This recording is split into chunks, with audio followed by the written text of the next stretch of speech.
ഇന്ന് നമ്മൾ റെഡി ആയിട്ട് പോകുന്നത് ജിമ്മിലേക്കൊന്നുമല്ല. ഇന്നത്തെ പ്ലാൻ എന്ന് പറഞ്ഞാൽ ബാഗൊക്കെ പാക്ക് ചെയ്തിട്ട് നമ്മൾ പോകുന്നത് ദമൺ എന്ന് പറഞ്ഞ ഒരു സ്ഥലത്തേക്ക് ഒരു ഡേ ഔട്ടിന് വേണ്ടിയിട്ടാണ്. ദമൺ എന്ന് പറഞ്ഞാൽ ഞാൻ താമസിക്കുന്ന സിൽവാസയിൽ നിന്ന് 23 കിലോമീറ്റർ ദൂരമുള്ള ഒരു സ്ഥലമാണ്. ഇത് നമ്മുടെ യൂണിയൻ ടെറിട്ടറിയുടെ പാർട്ട് തന്നെയാണ്. ആദ്യം തന്നെ നമ്മൾ ജെഫ്രീനെയും ഫാമിലിനെയും പിക്ക് ചെയ്യാൻ പോയി. അവരെ കൂട്ടിയിട്ട് നമ്മൾ പോയത് ജസ്വിനയുടെ വീട്ടിലേക്കാണ്. അവിടെ വെച്ചിട്ട് കെവിൻ ആൻഡ് ബാക്കി ഫ്രണ്ട്സ് നമ്മളെ ജോയിൻ ചെയ്തു. അത് കഴിഞ്ഞിട്ട് ഞാൻ കെവിൻ്റെ കൂടെ കുറച്ച് സാധനങ്ങൾ വാങ്ങിക്കാൻ പുറത്തു പോയി. അങ്ങനെ കറങ്ങി തിരിഞ്ഞ് നമ്മുടെ ഇന്നത്തെ വെന്യൂലേക്ക് നമ്മൾ എത്തിയിരിക്കുകയാണ്. ഇവിടെയാണ് ഇന്നത്തെ ഫുൾ ഡേ സ്പെൻഡ് ചെയ്യാൻ പോകുന്നത്. ആദ്യം തന്നെ സൺസ്ക്രീനൊക്കെ പറ്റി നന്നായിട്ട് റെഡി ആയിട്ട് നമ്മൾ സ്വിമ്മിംഗ് പൂളിലേക്ക് ഇറങ്ങി. ഇന്നത്തെ വേറെ ഒരു ഇൻട്രസ്റ്റിംഗ് പരിപാടി എന്ന് പറഞ്ഞാൽ ഇന്നത്തെ കുക്കിംഗ് ഒക്കെ നമ്മളെല്ലാവരും കൂടി ഒരുമിച്ചാണ് ചെയ്യുന്നത്. അപ്പോൾ അതിൻ്റെ പ്രിപ്പറേഷൻ ഒക്കെ സ്റ്റാർട്ട് ചെയ്ത് കഴിഞ്ഞു. അതിൻ്റെ കൂടെ തന്നെ സ്വിമ്മിങ്ങും നടക്കുന്നുണ്ട്. ഒരു സൈഡിൽ ചിക്കൻ റോസ്റ്റ് ചെയ്യാനുള്ള പരിപാടികളും നടക്കുന്നുണ്ട്.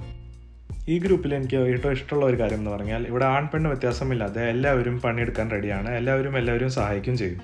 ഇത് നമ്മുടെ ചിക്കനും റെഡിയാണ്, പിന്നെ നമ്മുടെ ഇന്നത്തെ സലാഡും റെഡിയാണ്. ഫുഡ് റെഡി പ്രോഗ്രാംസ് ഒക്കെ കഴിഞ്ഞിട്ട് നമ്മൾ വീണ്ടും പൂളിലേക്ക് ഇറങ്ങി. ഇവിടെ നന്നായിട്ട് തന്നെ എൻജോയ് ചെയ്തു ഞങ്ങൾ. അത് കഴിഞ്ഞിട്ട് നിങ്ങൾക്ക് കെവിൻ്റെ ഇവിടെ കുറച്ച് കില്ലർ മൂവ്സ് ഒക്കെ കാണാം. ഫിഷ് റോസ്റ്റ് ചെയ്തിട്ട് അത് പ്ലേറ്റിലേക്ക് ഇറക്കുന്ന ഒരു നിഞ്ച ടെക്നിക്കാണിത്. അത് കഴിഞ്ഞിട്ട് കുറച്ച് നേരം ബേബി പൂളിൽ നമ്മൾ ചിൽ ചെയ്തു. പിന്നെ നമ്മൾ വീണ്ടും സ്വിമ്മിംഗ് പൂളിലേക്ക് ഇറങ്ങിയിട്ട് കുറച്ച് നേരം കളിച്ചിട്ട് സ്വിമ്മിങ് ചെയ്തിട്ട് റിലാക്സ് ഒക്കെ ചെയ്തിട്ട് ഈ സ്ഥലത്തിനെ വെക്കേറ്റ് ചെയ്തു. ഇത് കഴിഞ്ഞിട്ട് നമ്മൾ പോയത് ദമൺ ജെട്ടിയിലെ ഫേമസ് റോൾസ് കഴിക്കാൻ വേണ്ടിയിട്ടാണ്. അവിടെ പോയിട്ട് ഒരു double egg double chicken roll കഴിച്ചിട്ട് ഞാൻ ഇന്നത്തെ ഡേ എൻഡ് ചെയ്തു. നെക്സ്റ്റ് വ്ളോഗിൽ കാണാം.